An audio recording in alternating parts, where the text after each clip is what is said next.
ဒီနေဘုံကြည့်ကြတော့အခုသတိနဲ့လေး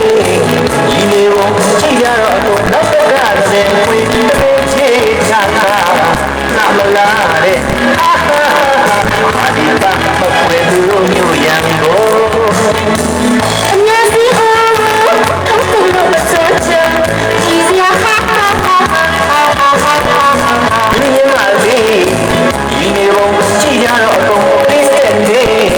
ဒီနေဘုံကြည့်ကြတော့အခုနောက်တော့ကလည်းဝေးတစ်ပင်ချေချာနာမလားတဲ့အာဒီကမကွယ်သူတို့မျိုးရန်ကို